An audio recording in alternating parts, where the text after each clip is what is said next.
Welcome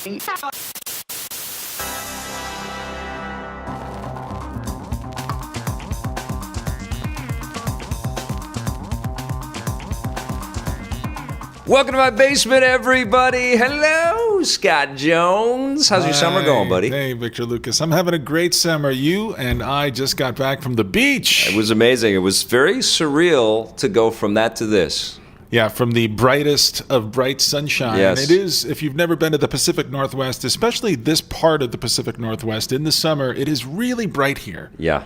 And then to go into this dank, dark, low-ceilinged, I'm sure that we both have mold spores on us now. We're probably turning into clickers from The Last of Us. You look like you're tanned. You're actually getting some pretty decent sun. I feel like I've gotten a little too much sun. I don't know. Are you supposed? I mean, I noticed that you don't really get that much sun in summer. Do you wear a lot of sunblock? I wear more makeup than you on the show. I think you do. You're like the Joker. And I do wear a lot of sunblock. You know, I'm a dad now, so it's like sunblock city in our place. I never used to wear or care that much about it, but it's just like it's all over us. We bathe in it. So you guys buy it by the case? We do. Whatever you need to put on me, I just go out. And we need it, and it's great, man. And it's great to take a breath from the screen time that we are all inundated with. It is nice, but then I go out and I look at the ocean, just like we did while we were out shooting our reviews today. And all these reviews will air in future episodes of Reviews on the Run and on EP Daily. Yeah. And then after a couple minutes, I'm like, okay, I saw it. All right, it's now time, let me time go to go back inside. to now back to Half-Life 2. Yeah, let me go live my virtual life, which feels more important sometimes. How's your PC gaming going? Pretty well, but I'm having some touch-and-go moments every now and then, and I think this is just part and parcel for being a PC gamer. I'll be playing Half-Life 2, and I'm doing kind of a speed run. I go home and I play a few hours of it every night, and I got to tell you something. I think that Half-Life 2 is the Wire of video games. Right. Like, I cannot Should believe. You send an email to Warren Spector? I cannot believe. Like, I envy people who have never played this game because I cannot believe how you used this term before, and I like it. It's needle mover. Yeah. This game moved the needle almost farther than any other game I can think of. Because it packs in the genres, right? For a little while, it's one of the most intense shooters that you've ever played before. It's not that, though. You're chased. It's the characters. It's the characters Father Gregory or whatever his name is. Absolutely. It's Alex Vance. Yes. It's everybody you meet has this weight and soul to them. And they then matter. they matter. And then some of the vehicle sequences are some of the best I've ever played. Well, then you get the survival horror sequence stuff in there as well. It does everything, this game. Like, I can't believe the scope and the scale, and it goes from intimate little apartments where you feel this sense of claustrophobia, and then suddenly you're out and you see these vistas, and you're driving this hovercraft, and you're just driving, and there's these ants coming out of the ground. Yeah. And, like, unbelievable imagination. The ant lions, yes. Yeah, and you care about the resistance force as well, and they just get decimated all around you, and you're in that space, man. You care about Dog. I mean, it's just an incredible Dog is game. great, and this is the thing. Yeah, Dog has so much. Dog is a mechanical robot dog that's a giant who's your friend. Well, I he's know like this is Teddy silly. from AI and Clank. He's wonderful, and he has heart. He has soul. The way he moves, the way his head moves, everything that Valve does.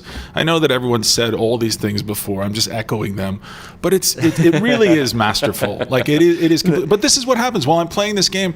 All of a sudden, it'll just quit to the Steam screen for no reason whatsoever, and I won't know why. And all of a sudden, it's almost like the whole thing minimizes to the bottom. I just click the icon on the bottom of the screen. I'm back in the game again. I don't know why these things happen. I guess it's just. It stutters. It feels like it's very delicate. No sudden movements while you're playing the PC games. The thing could go out on you at any second. But Steam has been having their summer sale. Yeah. I have picked up so many things. For some reason, I picked up Grand Theft Auto San Andreas. Right. And I can't get it running for some reason. I don't know when I'm going to fucking play it. You don't have time. Bought it. Yeah. I bought that. I bought FTL. I bought... FTL you have time for. FTL is a great little... Don't Starve from Clay. That's cool. Like all kinds of stuff. FTL is awesome bite-sized gaming. You know, it's deep. It's deep, but you can go in for a little bit, play. I just looked at it. It looked like a bunch. I haven't really played it yet, but it looked like a bunch of... Star. I think it's confusing. called Star Command on the iOS platform is really great too. It's one of these tactical command your spaceship... kind of Star Trek type thing. You're always putting out fires on your spaceship. That's basically sound too exciting. No, it's cool though because you care about your characters and they get attacked or they get consumed by fire or they get lost through holes in the hull. All very fun now, stuff. Now, listen, before we get to the sure sign that the apocalypse is near, let's talk about the fact that you are away this week. I know. I'm actually on the road. I'm on the road. I'm in San Diego as this is being heard. How many Comic-Cons is this? Pardon me? How many Comic-Cons is this for you? I've lost count. I've been to so many of these things. I'll tell you this, though. G4 got a lot of credit, the American version of G4, for really putting Comic-Con on the map on television and bringing a lot of spotlight to the event. Yeah. And they did spend a ton of money, covering the event and doing live hits and stuff like that from there. But I had been going for years before G4 had, with cameras and reporting on it. Tom and I used to do, a pretty regular superhero game roundup. They make a lot less superhero content these days in terms of console games. Who did you go there with? Tommy, remember him? Used to be on the show. I don't remember that guy. We used to go there all the time, and I actually took some of the former G4 executives to Comic-Con. I said, you guys have got to come down here and check this thing out. It's ridiculous. It's the convergence of everything that matters to geeks and fans. And they'd never been before. Yeah. The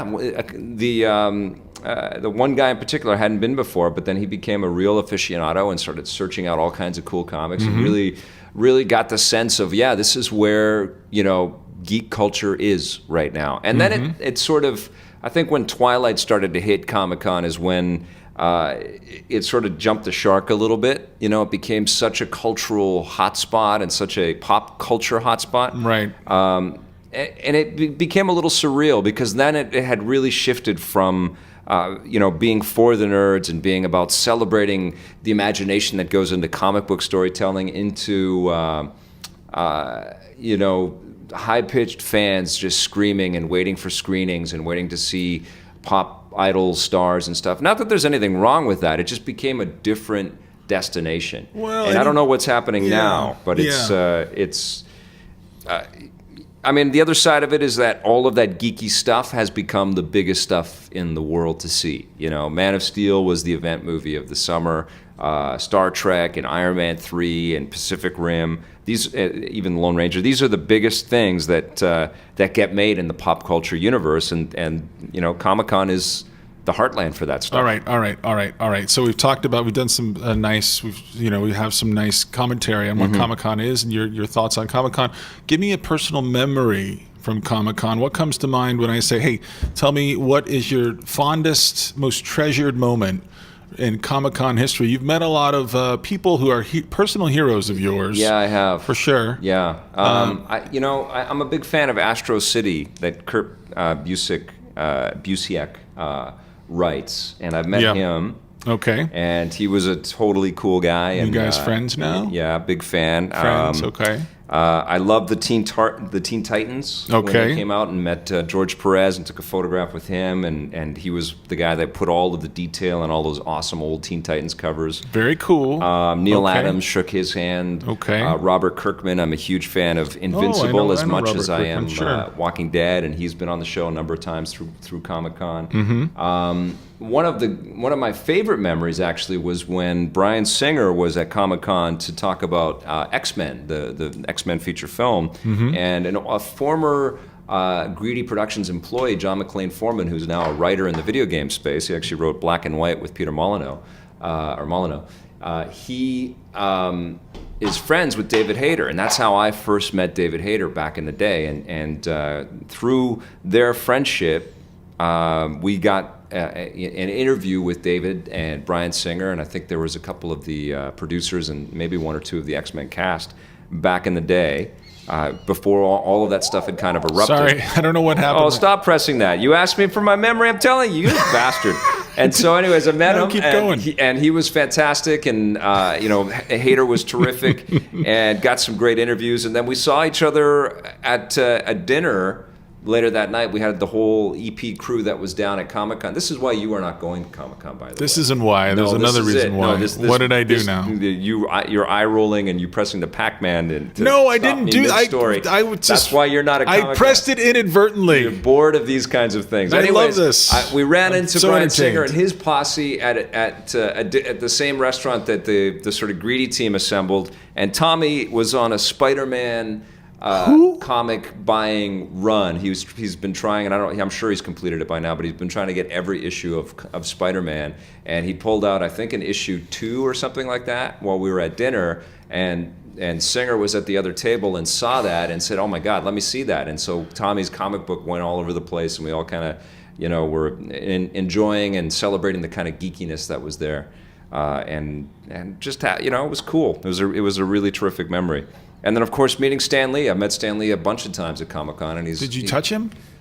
I did touch him. I actually did a panel with Stan Lee. You did a panel? Yeah, Marvel and Activision asked me to moderate a panel for, I think it was X-Men Origins, or it was one of their games, and it was holy shit. That's amazing. It was awesome, and it was packed. There was about 7,000 people there. And it was an honor, and I loved sharing the stage with the guy. I couldn't believe that I was, and he's just such a gracious person. And out of all of the, amazing creators and celebrities and awesome people that I've met, Stan Lee is my very, very, very favorite person. Now, no one ever says anything bad about Stan Lee. Yeah. He must have screwed somebody at some point. Well, I think the worst thing that you can say about Stan is that he does not mind the limelight, and he's had a lot of attention paid to him, and I think a lot of credit given to him that maybe he shouldn't have taken all the way along. Okay. But I think what he did is, in retrospect and in subsequent kinds of interviews, and maybe it was because people would get back to him and say, "Hey, listen, man, you didn't just create that stuff in a vacuum. We worked on these characters together, and we built these stories together." Very true. So he is really adamant about, putting his name out as a co-creator of Spider-Man and the co-creator of Iron Man. And all of this stuff may have started as a character name or a concept from his head, but these characters live and breathe when they're drawn and they're artistically crafted into characters that resonate with people. Comics sell mostly because of that beautiful artwork on the cover, and the artists that work on these things are just as important as any of the writers. And I think Stan got a lot of attention along the way, and a lot of people were kind of pissed at him because especially with his collaborations with Ditko and Kirby. Yeah. Stan Lee would take top billing on all of that stuff, but those guys were just as integral. I just get a little sick of the hagiography. I get a little sick of that he's like the Jesus of this stuff, and that nobody can ever besmirch him at all. He isn't that. He's the Disney. He's a living Walt Disney. He is. And there's very, very, very few people that have a pop culture dynasty like that have had their finger on so many things that have shifted popular taste. Lucas is one of those, Spielberg is one of those, James Cameron is one of those, but nobody, except for Walt Disney, and maybe John Lasseter is working towards that, has affected the way that we consume entertainment in such a profound way. And Walt Disney was probably an asshole, a complete asshole. Like, man, where does the cynicism come from? He must have been so hard to work with. People are not one thing, No, but I'm saying, like, they're not these gods, though. They've created some awesome stuff, but they're human beings, and they make mistakes. Well, the thing I'll tell you about Stan, we can't just deify them. And having known him, he'd be the first one to tell you that, and he'd be the first one to take the piss out of himself because of that. And these guys attain this fame and this opportunity, and there's an awareness of it. I'm sure Rod Serling pissed off people along the way, too. I'm sure he was an asshole, too. But that's not the only brush he colored the guy Every in. Creative type is an egomaniac asshole. It's just a fact. To create that stuff and have that kind of vision. But also, bucket loads of optimism and bucket loads. No, I'm not saying that's not there as well, but I'm saying that they're probably difficult people. I'm sure they're difficult people. Well, I think if you want to affect change, or if you want to kind of present a concept into the world and you want to fight for its integrity, you've got to stand your ground. The only one who I think is probably nice all the time, Spielberg. I've heard things about him too. Have you? Yeah, sure. I think Spielberg has probably gotten the better part of every deal that he's ever been in. I can't imagine him yelling. No, it doesn't. He's got people that do that. Yeah, he's got yellers. Yeah, get my yellers on the phone. Yeah, and listen, man, and Cameron has been, Cameron's known. He's got there's lots of stories about him, and Michael Bay as well, and it honestly, man, it takes a lot of effort and a lot of energy to go out there and build anything and to lead, and I think people do it with varying degrees of, I don't know, success in terms of interpersonal relationships. But you have to credit the positive stuff that their stuff. I'm not taking that away from any of these. these people. That's not what I'm doing at all. I'm just saying it's the sort of saint. The sort of like, let's raise these people up as these saints, and they're just human beings who have made some really cool shit, and we're in awe of that. And I'm just trying to humanize them again. Sure, that's all. Well, I mean, I think they'd be the first people out there to say that anybody has that ability and that they were extremely lucky, Yeah, and I think a lot of these guys are just lucky. Like, they happen to create stuff that really connected with people. There's people who create stuff every day that just doesn't always connect in that sort of wide scale way. Well, here's what I think about creativity. Here's what I think about projects that resonate. When they come into the world and they matter and they impact a generation or they last for decades, there's a feeling like they have always existed, and it's not so much that they have popped out of somebody's just sheer endurance and perseverance. It's almost like they've been uncovered, from popular kind of consciousness. It's like the dust has been taken off of them, and then these things exist, and there's a permanence about them, right? And I think the best ideas have that built in, like when Ghostbusters comes out. There's a thing like you can't imagine a reality without a Ghostbusters movie, And I think the best stuff. I can imagine a reality without a Ghostbusters movie. Well, I don't know if that's the best example. That's for me, or Raiders of the Lost Ark or whatever, Raiders is better. There's a sense like they've always been there, and they were just waiting for the right person to uncover them, not so much invent them. So that's my theory. So listen, the stuff that resonates the longest. Plug your panel from Comic-Con. If you're going to be at Comic-Con, you can see Victor Lucas perform. Well, perform with some incredible performers. We're basically I'm I guess an MC or a tour guide through a discussion on Batman Arkham Origins. That's awesome. And Batman Arkham Origins. Where is it? Do you know where it is and when? Blackgate. It's in room 6BCDEF or something like that. So I think like a couple thousand or a few thousand people can attend. And from what I understand, there are thousands of people already signed up for this thing that are already going to it. So I can't wait. And obviously talking about my favorite subject and with some of my favorite people, Eric Holmes may have been a big part of the reason why I'm getting to do this, and I'm really grateful. He's a friend and you should bring him a bottle of scotch and some roses. I should. And he's the creative director on the game, and I've known him since Vancouver days when he was working on Hulk, and I think he was on Scarface and Prototype. But I can't wait to play this game. And honestly, out of all of the stuff that I've seen at E3 and just before E3, it was really, really difficult for me to get excited about anything more than I am for Batman Arkham Origins. I have total faith in the Warner Brothers Montreal team. They're going to build something incredible. And I'm excited that Troy Baker, who's playing the Joker, is going to be there. That just blows my mind. It doesn't make any sense to me at all that he is the guy that's doing this. So it's going to be a surreal thing to have him up on stage. Is he American? Transformation. I think he's American. Yeah. We'll find out. And Craig, I forget his name. Oh my God, I should know his name. Yeah, that's the wonderful thing about being in Canada now, which is where we do the shows and where we do the Vic's Basement and everything is located, because I don't automatically assume everyone's American anymore. And when you're in America and you're an American, you assume that everyone's American until further notice. Right. And so now I have to I wonder out loud often. Right. Is this person American? Troy might not be Well, it American. seems like there's 1 million people in the voiceover world that are from Canada. That really blows my mind. Look at your voice. They do something to the people up here. Listen to these things. Jeff Johns is going to be there. Yeah. Roger Craig Smith, who was also in the Teenage Mutant Ninja Turtles, he's the new Batman, and he's the name that I'll never forget now. Roger Craig Smith. Roger Craig Smith. Mark Pacini, who is he's the Armature Studios game director. So those are the guys that are working on the. It might be Pacini actually.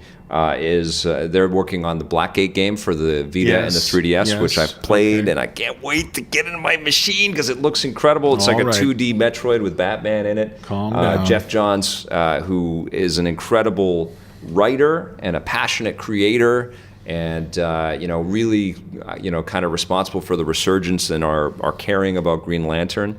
And he's now one of the bigwigs at DC in general. So I'm honored. This is going to be a big thrill. So what day is this on again? It's on Thursday morning. Thursday afternoon, 1 o'clock. So it already happened by the time everyone's hearing this. Yes. So, and you know what I'm going to try to do is I'll try to get something for the podcast around this. I don't know what I'll be able to get, but I'll do. Get 5 minutes with Eric Holmes. Well, you know what? I might throw my phone down and see how the audio is, or terrible, or plug in the camera or something like that. I'll do what I can. Okay, see what you can do. And if not, then I'll definitely pull Eric or maybe Eric and Troy and Roger and maybe get some sound bites with those guys for the next podcast. All right. Now, listen, before we get to the sign that the apocalypse is near, I tweeted out a little while ago the fact that I'm no longer allowed to go to Comic-Con. Right. And a lot of people who watch the show and listen to the podcast a lot, you probably already know why. Right. But it's something that we've come to refer to as the Batman incident from 2010. Do you want to say this? Because you may be blackballed from all cons now. No, I'll take that chance. I'm okay without going to these things. I mean, well, it's ironic that I'm asked to moderate a Batman panel, and you were not allowed to go to a con. I'm not even allowed. Well, because of your. You are the one who banned me. I banned you because the company won't pay for me to go. I could pay my own way to go. I will not pay for you to go down and make fun of these beloved superheroes of mine. All right, but I thought that's why you hired me. Well, you just said "Batman" one too many times in that episode. Batman. We were doing one of our two-parter reviews on the Run shows where we were talking about all of the cool things that were on display, and I think Arkham Asylum had a big presence there, and the Batman movies were in full force. And you said "Batman" about 37 times in the show, and that 37th time I was like, I'm going to punch this guy in the face. He's got to stop saying this. Did you buy a new Batman? So anyway, it's all water under the bridge now. You no longer want to punch me in the face, at least not right now. It's all good. But I'll tell you what was going on. A little behind the scenes confessional. Yeah. Okay. I went. This was 2010. It wasn't all that long ago. Yeah. It was my first Comic-Con. Yeah.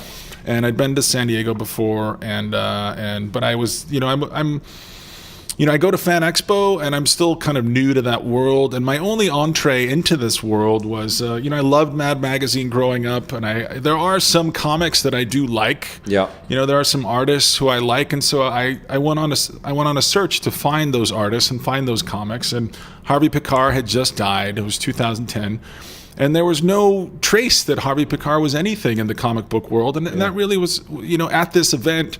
And that was kind of crushing to me. It was just these people running around dressed as, not all of them, but, people dressed as Transformers and Power Rangers. And it's just like, where are the things for me here? And I went in search of some of the comic book artists who I really love, like Dean Haspiel and Gary Dumm and those guys, and they weren't there. I bought a few comics. Like, I tried to find life in this world, but the superhero stuff has never really been for me. Yeah. I can connect with the really great movies, like I can connect with Batman Begins or The Dark Knight or the Avengers or stuff that really has more than just the capes and the cowls and all that stuff. But I couldn't really find the more artful side. I couldn't really find what I was looking for there. And I think I just got tired of all the superhero talk. Like, it's not my forte, and I couldn't really engage with you guys. And so I just started making jokes. The Batman voice. Batman on sale. It's all good. It's all good. And maybe I'll go back. It stopped being funny after a while. I know. It takes a lot to make you mad. This is a fact. It is not an easy thing to make Vic mad. If you notice, I didn't press the Pac-Man sound when you were giving us your little tail right there. You don't have the Pac-Man. Yeah, I don't have the Pac-Man. So it does, like, Vic knows this, and and Vic, or I know this, and Vic's wife knows this. It takes a lot to make him mad, but he does get mad eventually. I do get mad eventually. And that was one of maybe 5 times I've seen you mad in about the almost 10 years that I've known you. And my thought was, this was not the place to lampoon this audience or the tastes of this audience. This is the church of the geek space. Like, people want to be here to celebrate and have fun and feel safe and not feel judged and not feel like they are made fun of because they love all of this stuff. But if you're going to go into the cage with the tiger, you're going to get bit. Yeah, but that's all I'm saying. And and I got to tell you, man, that's one of the things that I love so much about Comic-Con. It's just filled with people that are really genuine and respectful and supportive and and there to have a Some great of them time. must be assholes, though.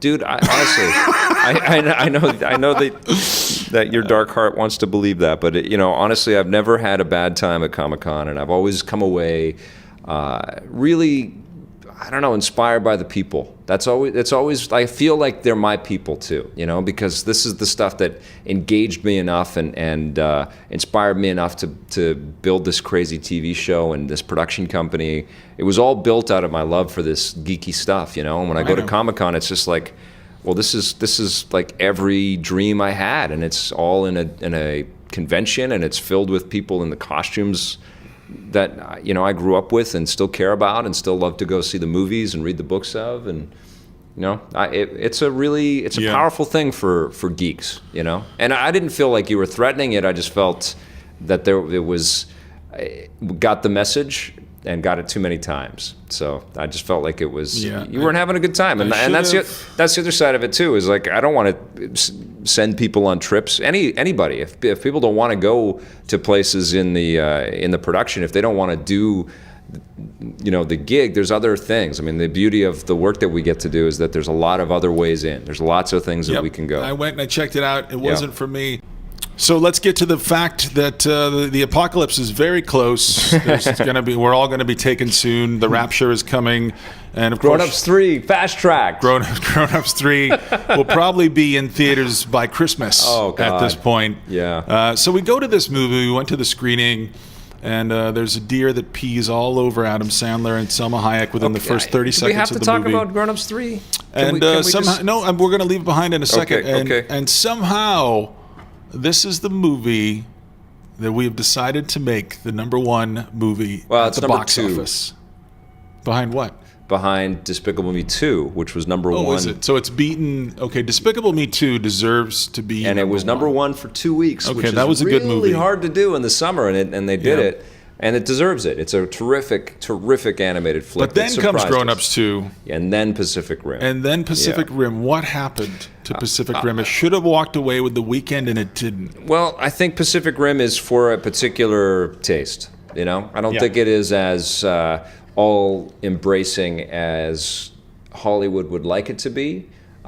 It still did pretty terrific business when you throw in the overseas. It did $91 million. Got to be an expensive movie, though. It was $200 million, and then it was about $185, and then there's a lot of marketing costs on top of all that stuff. Yeah. I think it's going to be one of these great catalog movies for the studio, though. I think it's going to be one that's going to have legs in Blu-ray. Great catalog movie. And it's going to sort of gain a cult audience. It's very analogous to Tron or Real Steel or some of these other things. Although I think Real Steel was a big hit.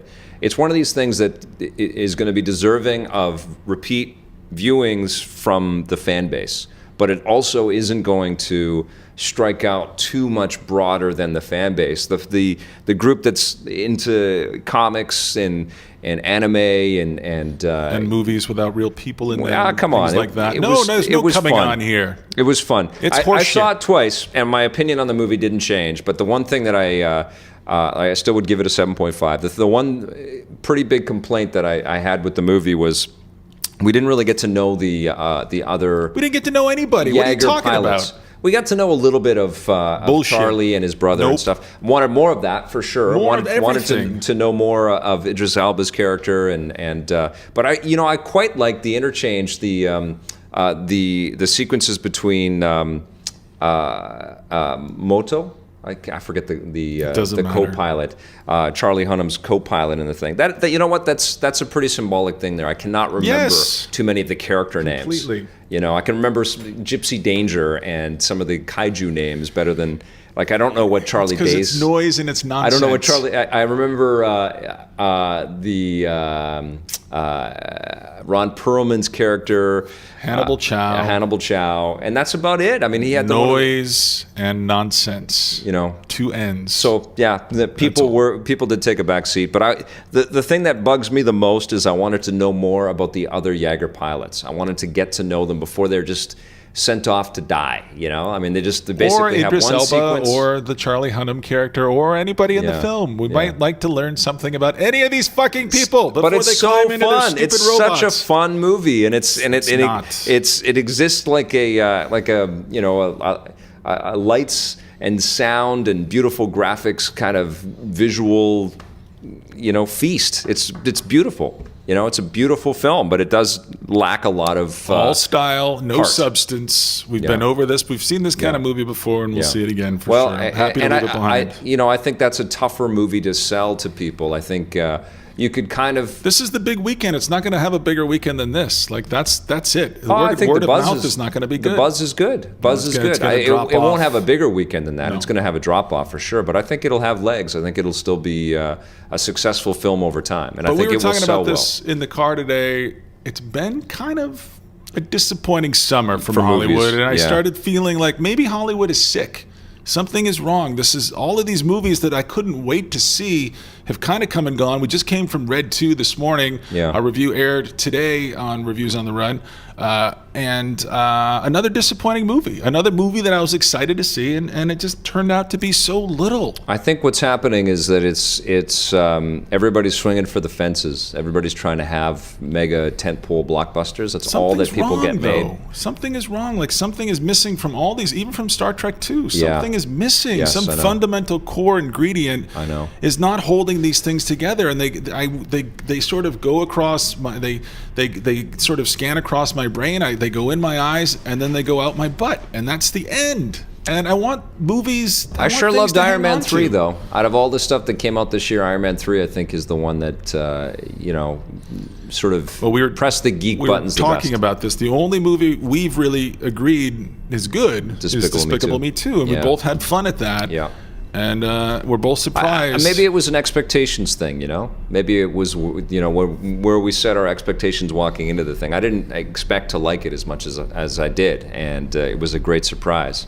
But I think you're right. I mean, I think that we talk about this quite often. I think this idea that public companies and shareholders are in charge of creativity is not really always leading to the best choices, and I mean, something look at Lone Ranger, wrong, man. Yeah, the Lone Ranger. I mean, all of these movies that I can't believe we've seen already. I can't believe we've seen Man of Steel. Yeah. I can't believe we've seen World War Z and even Pain and Gain from Michael Bay, which was such a disaster. You know what, though? And this is, Hollywood's a cyclical business. The video game industry is a cyclical business. People learn. I mean, we have had a kind of a soft year for games in a lot of ways as well in terms of sales. There's been some good games, but they haven't all been sort of hits. And then The Last of Us comes out, and I think that's a game that changes the conversation about where video games go. The Avengers came out early last year. It was like May. Yeah. And then that set the mark high for the rest of the summer. Absolutely. And then I don't really remember any other movies. Looper, I guess, was the next time I saw something that was great. Yeah, Looper and the Avengers were the movies of last year. The fact is, if you only saw maybe 2 or 3 movies a year, you're probably seeing the only good stuff, really. Yeah. The rest of the stuff is, you can miss it. Yeah, but you don't need to see this. One thing that is absolutely a part of the way that we look at this stuff is we are consuming so much, and people don't have this kind of perspective. They don't go to every single thing and play every single game like we do. But that's why we do it, so we can tell them what the best ones totally. are. But I think people, they want to escape, and they go to a movie like Pacific Rim, and it's something that maybe I give a 7.5 to, or you give a 5 to. for them, it's a weekend, it's a getaway, it's a completely different thing they're doing for their week. Or it could be like, I haven't been to the movies in a while, and this is why I don't go to movies, because they're hollow and they're noisy and there's nonsense and there's noise. Want to go to Pacific Rim and are going to Pacific Rim are walking out with a smile on their face. No, you should see the tweets I get. I think a lot of people are really. A lot of people are really unhappy with my opinion, but a lot of people really agree with me. A lot of people are like, "You're absolutely right. That movie is nothing." Oh, dude, I promised my mom I'd go up and stir the corned beef. Your mom's making corned beef? Yeah. Is that like some sort of Lucas summertime treat? It's always the best in the summer. Usually it's fantastic. The hotter it is, the more corned beef we want. All right, you're going to go up and stir it? Yeah, I'm going to go stir it. All right. So can you man the basement for a little while? I guess I'll just be down here for a while. I'll run the vacuum. Don't add any smells. All right. Okay.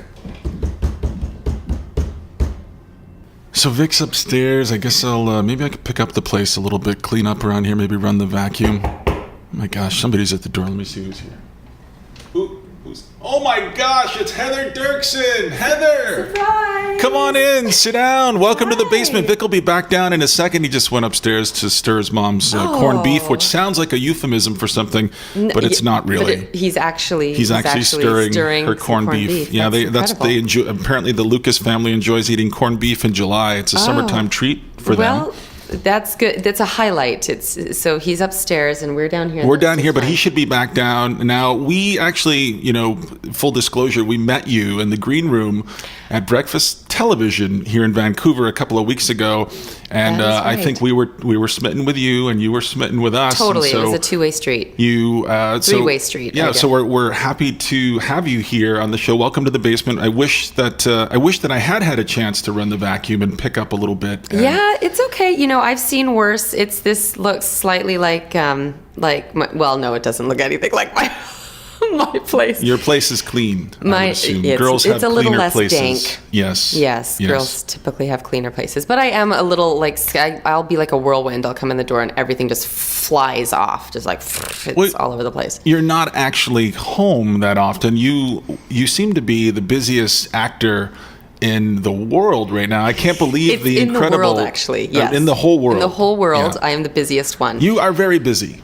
That is a fact. You are in Pacific Rim. You play one of the Jaeger pilots. I cannot pronounce the name of the Jaeger pilot that you play. You're part of the Russian team. Yes. It's vaguely Eastern European. And it's funny that you can't pronounce it because it's Sasha Kaidanovsky. The Kaidanovskys. However, if you look at the credits in Pacific Rim, it says Lieutenant A. Kaidanovsky, and Robert, my co-pilot, is credited as Lieutenant S. Kaidanovsky. Okay. So now I've heard that Alexis and Sasha, which are the names that we were working with when we were shooting. The A and the S, yes. Yes, are actually derivatives of the same name in Russian. So Sasha and Alexis are slightly interchangeable. So the fact that there might have been a mix-up in terms of them, like I'm listed as Alexis and him as Sasha in the credits, seems to make sense to me. For some reason. So your names are reversed in the credits, but in Russian it wouldn't actually matter. That's what you're trying to say. No, exactly. Okay. And actually Sasha, the one that when we were shooting, my name was Sasha, is actually more of a male name. Mm-hmm. So Alexis would have been the proper one for me during shoot, but it's really, they're interchangeable, so strange. But now, true. When we saw the movie, one of the highlights for me, I actually didn't like the movie very much. I listened to this. Wow. I heard the dialogue. You passionately didn't like it. Well, that's okay. We're entitled to our opinions. It's a very Scott. polarizing picture. Obviously, that's a very diplomatic thing to say. Some people really love it, and some people are against it. Or I just wanted it to be better for your sake and for Guillermo's sake, and I hoped for more, I guess. And I'm a fool. I wake up in the morning and I hope that everything I see, every game I play, every movie I watch, every TV series that I get involved in, I hope that it's going to be better than it is. You live your life with extremely high expectations, and so sometimes you have to live with disappointment in your life. This is how This is what I'm sensing from you, Scott. I love how this has turned into a therapy session. I love it. It has. Counselor Heather Doerksen here to the rescue. Yes. So but when I saw you on screen and this Vic as well, we were like, yes, Heather, go get in that Jaeger and kick the shit out of that kaiju, and then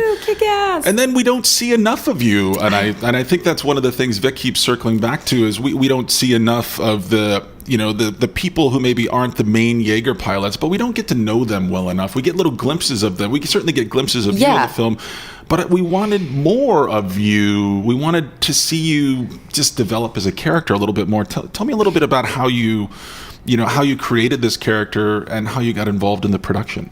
Yeah. I think the consensus is with people I've talked to too is just we wanted to see more Cherno and more Crimson Typhoon, but I always think that's a biased thing because I'm talking to my friends. We want to see you more, Heather. Yeah, you've seen the movie 3 times now, I've seen and I actually 3 times. ran into you.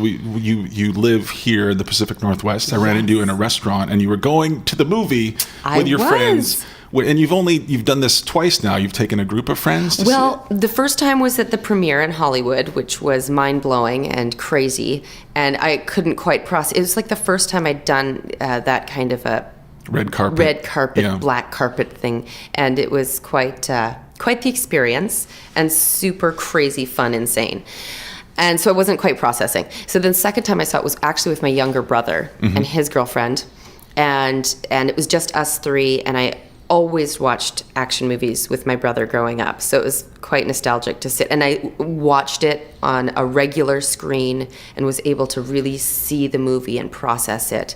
And as opposed to the premiere, which you and I've talked about, was kind of overwhelming. Slightly overwhelming. Yeah. The sound and it was. I actually don't think I breathed properly during the whole screening. It was just like this kind of onslaught for.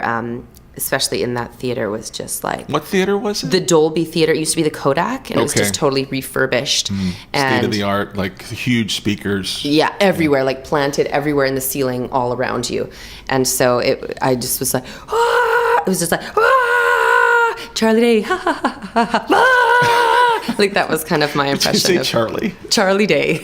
Charlie Day was the laughter. Yeah. Or, Bern Gorman, I love anyone who has theater background. Bern is such a theater actor. He's so amazing. And everyone was such a cartoon in that movie. I just liked how he embraced it, and he embraced the stereotype, and he embraced the melodrama, and it was quite intentional. And so I think that's resonating differently with different audiences. Right. I have not answered your question whatsoever. No, I'm rambling. I'm just happy that you're here at all. I'm happy to be here. Miserable space. And it's an interesting smell. I would definitely say that. How would you describe it? Well, you know what? I totally was faking that because I have no sense of smell. Is that true? It's actually true. You can't smell coffee. I can't smell coffee. Flowers. Farts. I can't. You can't smell farts? No, I cannot smell farts. Oh my gosh, you are the perfect person to have down here in the basement because it stinks. It stinks. I'm apparently the perfect girlfriend. Many guys have said, you can't smell farts. You can't smell the corned beef that Vic's mom's cooking upstairs. Nope, I can't. Yeah. It went away gradually between age 15 and 20, but sometimes I pretend that I can smell just to avoid the conversation. Not that it's uncomfortable. That's such a weird thing. I've never met anyone who can't smell now. Yeah. So slowly over time, you remember being able to smell at some point. I do. Yeah. I remember smells. So actually a really nice thing for people to do if something smells nice is like describe what it smells like. It smells like fresh baked bread or, I don't know. It's a strange thing, and there's no particular reason. It just gradually went away. I didn't get clocked in the face or... there was no... And that it just happens sometimes to people. Like you can just lose your sense of smell. So and I'm walking around to without lose, a sense. like if I had to pick one to lose, I would probably let smell go first. Yeah. I don't typically think nonstop, oh, I miss my sense of smell. But I love that a whole part of this is us talking about the sense of smell. Smells. Yeah. But it is because it does look like it would probably smell like, damp things in here or... Yeah, socks. It would be like some wet stuff that is like water that has just sat for too long. See? And then mold and then various cheeses. Then lucky me, right? I'm in a lucky space right now without my sense of smell. I was wondering why you're in such a good mood being down here because most guests that come down here aren't in very good moods. They're sullen. Yeah. I've noted that about most of the podcasts. It's a very sullen feel. Yes. I'm being sarcastic. So I'm looking, I'm thinking, okay, Heather, who again I didn't know very well, but the thing is, I think everybody once they see you, they're like, oh yeah, seen this woman in everything, and you have been in everything. You've been in Battlestar, you've been in Fringe. I was thinking that maybe this was kind of your entree into the nerd pantheon, being part of Pacific Rim, but actually you've been in the nerd pantheon for a long time. I've been in there for Cabin in the Woods. Cabin in the Woods. Yeah. Oh my gosh. And I got to actually be directed by Joss, even though he didn't direct the movie. I was in the other unit shooting, so I actually got to interact with Joss Whedon. So that was total a nerd moment in my life. It's like, Joss, Buffy, he's the man. He is the man. Yeah, I had a little bit of a freak out inside, and I stayed very calm on the outside. Yeah. No, Joss, hello. Very professional right now. But yeah, I feel like I've just kind of fallen into sci-fi and horror, oddly enough, because I love animated features and cartoons and kids movies, and love to do that, and comedy too. So it's funny that I fall into the sci-fi pretty easily, I think. I wonder, is it something about height? you? It's the height, so Maybe you the seem height. like, maybe it's a little alien. Maybe slightly alien. People are taller here. Like, people grow because it's like a rainforest here. People grow a little bit taller in Vancouver. That could be it. But you're not from here, and yet you're quite tall.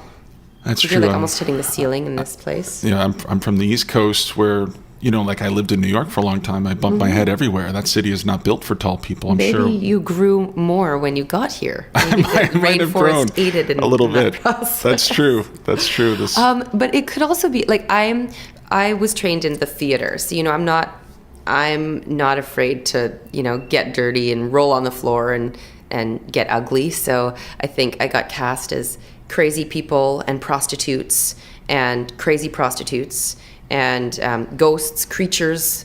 You've been a creature. I've been a creature. I've been a goblin. I had prosthetics and a wig and a leather corset fitted to me and fangs, and it was quite a great process, like a red hair wig. Now, I know that's an experience that can push an actor one way or another. Like some actors can really embrace that, and I know that it can be really uncomfortable as well to get your what you're trying to do across when you're covered underneath all this stuff. How did you feel?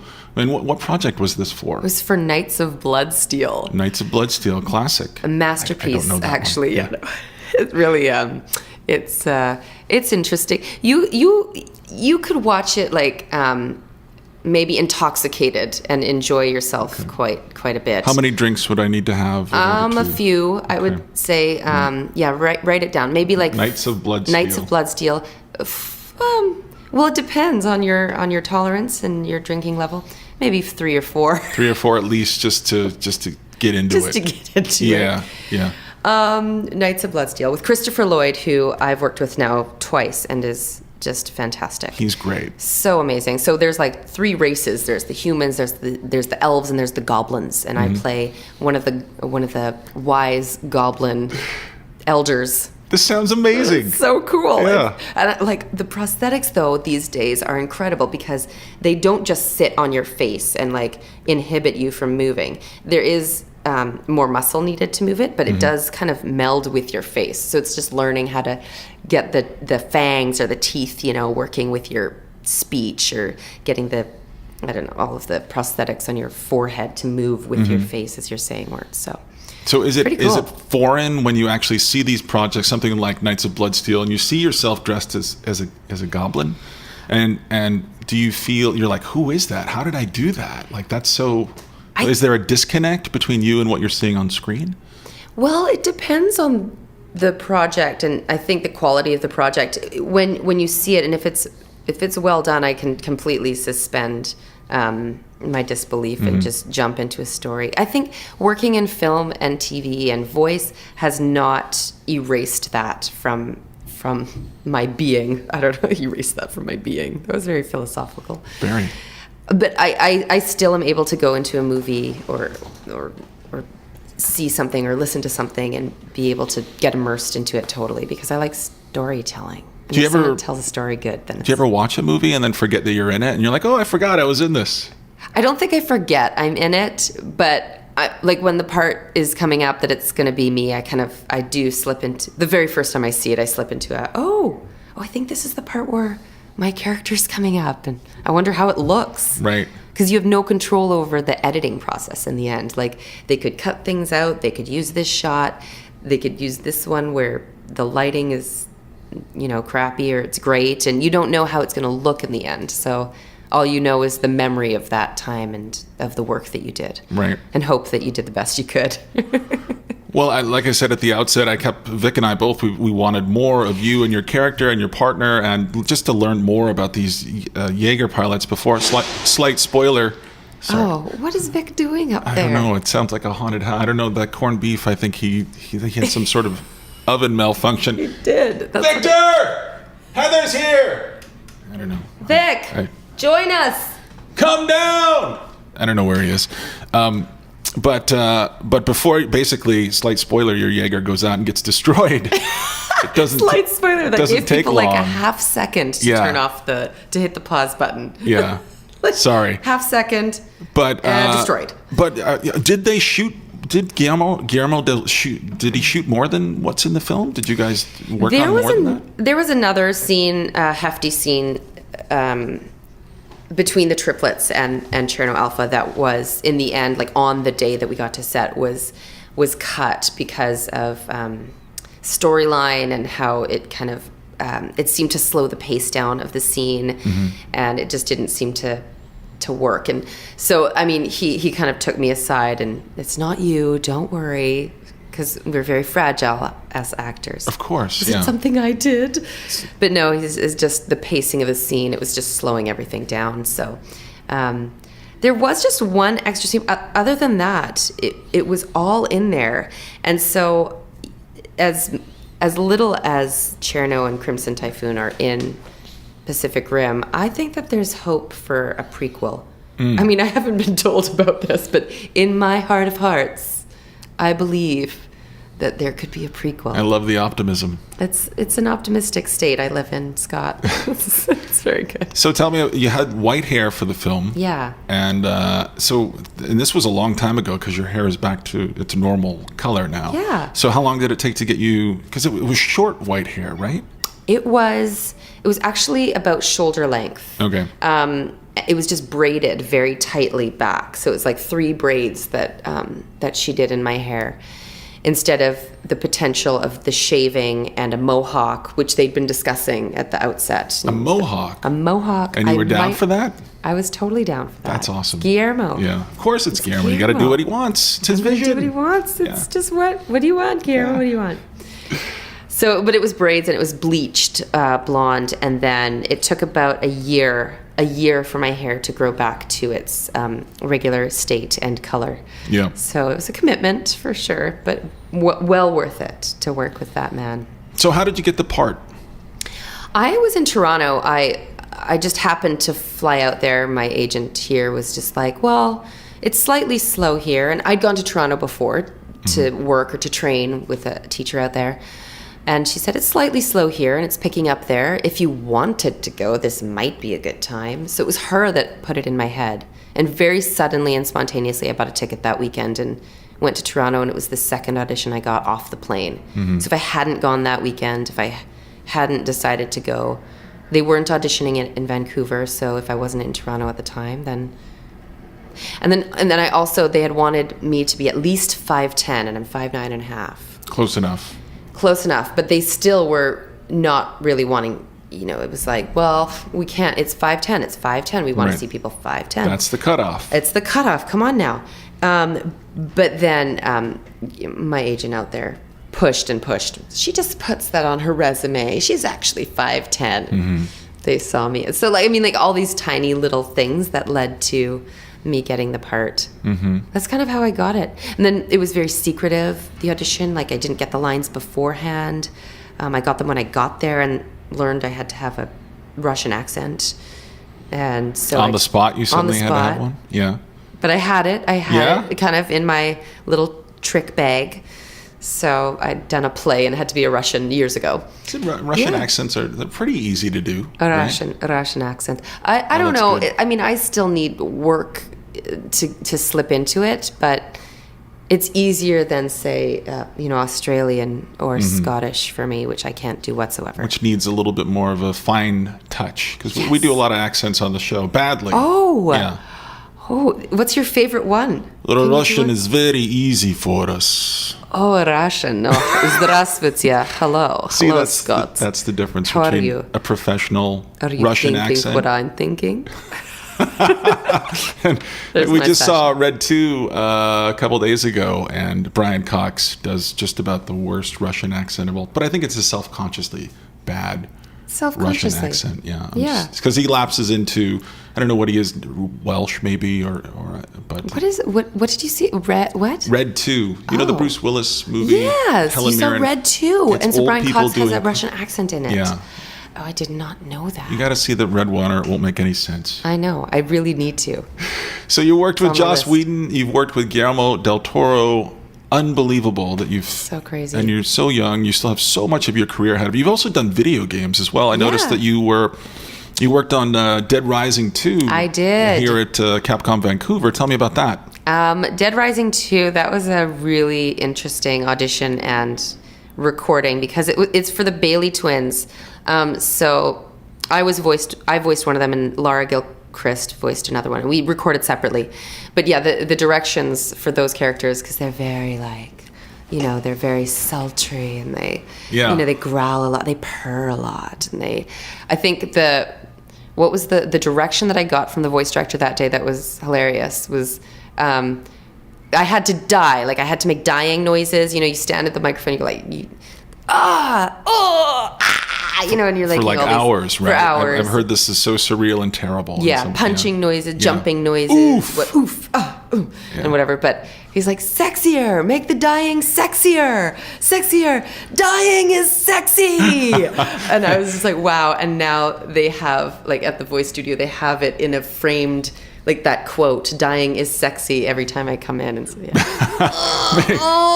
and you're like, I don't know, like dying with a sword. Like, I had to be somehow turned on, but also dying at the same time. Pain yet pleasure. Make the All at dying once. sexier. Make the dying sexier. Yeah.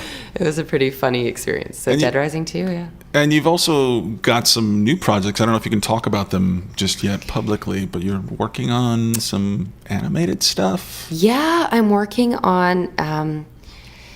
I'm working on a new Lego feature, and it's for the Yoda Chronicles, actually. And I can't say more than that. Okay. But I'm recording it. Right, that's why I'm in Vancouver right now, and also shooting a project here called Big Eyes. Big Eyes. Big Eyes. Is that Tim Burton. Okay. The new Oh, Tim really? Burton, yes. Okay. Yes, a little You're so part busy. in there. So yeah, so I flew up for those two projects that are both very exciting, actually. Plus, you're here in the middle of summer. I mean, Yeah. you can't tell down here in the basement, but it's the No. best time of year to be here. No, but the sun is out there, and I'm going to emerge shortly and probably take a walk along the seawall. Well, considering and it is a genetic blessing that you can't smell. Considering the fact that you can't smell, you're always welcome down here in the basement. We'd love to have you back. Anytime you're in town, just stop by. Well, thank you. I'd like to come by one time and meet Vic, but Okay. I should probably jet and you just let him know. Like, I stayed as long as I could. Okay. And but give him a little pat on the back. Is that your car parked out front? It is. In front of the dumpster? Because Vic's mom might need a lift to her. She's got a bowling lesson. Oh, perfect. So could you give her a ride I and could totally give her take a her into lift. town? Perfect. All right. Yeah. I may even bowl a few with her. Well, okay. She's open to She's having open to a that, bowling right? partner. Yeah. So Vic is going to be very sad that he missed you, but he's at Comic-Con. That is a good excuse. So he will see lots of other people there that will make him feel better about himself. Perfect. They will. They truly will. Well, thanks I for wish I could coming be there. by, Heather. Thanks for having me. Nice to see you. Yeah, nice to see you too. Okay, And all take right. care. Bye. Bye. Yeah. Whew. Oh my God! You wouldn't believe what happened while you were gone, my happened, friend. man? What- Well, I got a special visit from Heather Doerksen, What, who was one of the stars of Pacific Rim. You had a lady down here? I had a lady down here. It's probably What? the first lady we've had in the Oh my basement. God. I honestly don't think we've had any women in the basement. Well, Julie was here when we talked about the Ouya a long time ago. Oh yeah, that's Yeah. right. Well, so you guys talked about Pacific Rim? Talked about you a lot. Did she hit you? No, she didn't hit me. She understands and forgives. And we got into it, man. We got into it. You're going to have to listen to the show. Okay, I guess I'll have to stop talking and go home and download this podcast so I can listen to it. So you're on the road this week. Are you doing any gaming or watching any TV from the road? I will try, but you know what? I can't wait to meet up with a lot of people. I'm going to a really cool DC Comics Superman 75th anniversary party. Really? Yeah. Wonder if Brandon Ralph's going to be there. I'm hanging out with some DC friends that I haven't seen in a long time, so I'm cool. super psyched about that. And well, Mr. Lucas. Yeah. You know, I mean, it's the bookend to E3 for me. You know, there's a lot of people that I know in the toy world and the comic world and the movie world and stuff that we get to see on a trip like this. And we're in Vancouver. We're doing most of our work out of Vancouver, so I'm not on the road as much. So Comic-Con has become incredibly important. So I can't wait to go and hang out with people and get some good interviews and attend a couple of panels and moderate the panel that I'm lucky enough to do. So while you're doing your fancy highfalutin martini and champagne party with DC 75th anniversary for Superman, and you're moderating your panel with Troy Baker and all of these Eric Holmes and these. What are you going to be doing? You going to be with your cats? I'm probably going to just rewatch Superbad, which might be the greatest movie ever made. No, I don't know. I don't really have any plans. What do you want me to do? You want me to clean up the basement while you're away? Yeah, could you do that? Could you clean it up? Yeah. Maybe invite some people over. Maybe I'll organize the hustlers. Okay, yeah. Put them in alphabetical order. Yeah. Or no, I guess you'd want them per distribution. No, well, you want them, in order. Yes. So January and then February and then. So we got in the 50s. We got a quick question. Okay, what's that? A quick question. Sure, this came through our website. It's a guy who wrote in. His name is John Marcus. He said, "I love the podcast. I love the show." It's kind of a long question. Love the contrast between Scott and Vic. What contrast? What the fuck is this guy talking about? Right. We always love the entire team. That being said, I'm just confused about how you can call Reviews on the Run and EP Daily a family show when every episode has sexual innuendo and a recommendation to visit Vic's basement, which is filled with hustlers and playboys and toilet humor and gratuitous language and aggressive emotional tones. What aggression? What kind of aggression is he talking about? Well, because we get passionate about stuff. Which transitions into calming, logical tones. Okay, now here we're coming back to reality. Right. In anticipation to play Bayonetta, yet a negative attitude towards a hot girl licking a PSP. It's a little bipolar and creepy, in my opinion. Look at all these wonderful games I play. How amazing is this lifestyle? A little bipolar. If you want to see more, come to my basement so I can show you my Playboys, Hustlers, toilet M-rated humor and shout in your ear while gently stroking your head. Get the question. Funny thing is, I actually agree with most of the topics being discussed. It's just unfortunate that you lower yourself to a teenage adolescent sense of humor. Come on. Clean up your act, guys, and either make it a real family show or just an adult show and stop sending mixed messages. Like I said, I am confused, so a little clarification would be appreciated. We are having a conversation that is just us having a conversation. We're not trying to make and tailor this programming so that it's for a specific demographic. We are having a conversation like we would have a conversation. It's supposed to be off the cuff. It's supposed to be, just having, a chat and talking about things that we are thinking about and caring about and talking to people that we're interested by. That's all that this podcast exists for. And it's not constructed to hit notes and it's barely constructed at all. Well, and to appeal to specific tastes and demographics, and I mean, we go crazy talking about that. And all of the things that he talked about in his dissection of what we're doing across all of our programming is representative of human life. We aren't one thing ever. We are infantile and juvenile and have toilet humor sometimes, and we're goofballs, and then we have thoughtful discussions and that's what human beings do in the course of a day, in the course of a conversation. That's all we're reflecting back in the content that we have, whether it be here or in our TV shows. Honesty, that's what we're trying to do. Yeah, I agree, and I think I would like to think that we are most able to be ourselves. I think what you hear on The Basement is the closest to an actual conversation that you and I would have if we were, before this, we had a burrito at our favorite burrito place. Yeah. What you guys are hearing is the kind of conversation we'd have at the burrito place And sometimes those conversations they're all over the road. There are no guardrails on this road, and so sometimes we swerve off the road and we swerve into territory which might make some people uncomfortable. But it's stuff that I think, mostly we're just trying to entertain ourselves, and we're trying to entertain each other, and we're hoping that if people listen in, they'll also be entertained by some of the things we say. We know not everything that we say is brilliant or smart, and it's not premeditated at all. No, it just finding our comes way from a pure place. And so sometimes on our journey to try to express the things we're trying to say, we lapse into, I think we intend it to be a little tongue in cheek. There aren't really, a lot of hustlers around here. It's not really that dirty in the basement. Part of this is we realize we're playing up some tropes. Who cares if it is? Who cares if it is? I mean, honestly, like we are just. We're having a laugh, we're having a good time, and we are talking about stuff in a what should be just a comfortable way, And I'm super happy that people are getting something out of listening to all of this stuff. But if we say things that offend you, by all means, let us know about it.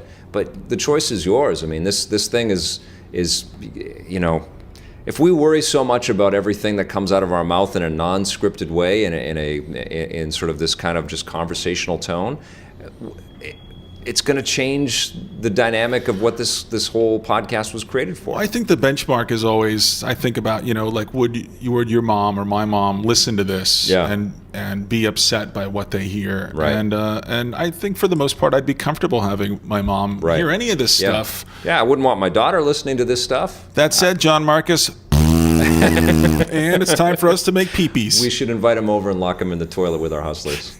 It's so fun to say the word peepee. Have you said it recently? No. We should invite him over and lock him up. Lock John in the closet with some hustlers.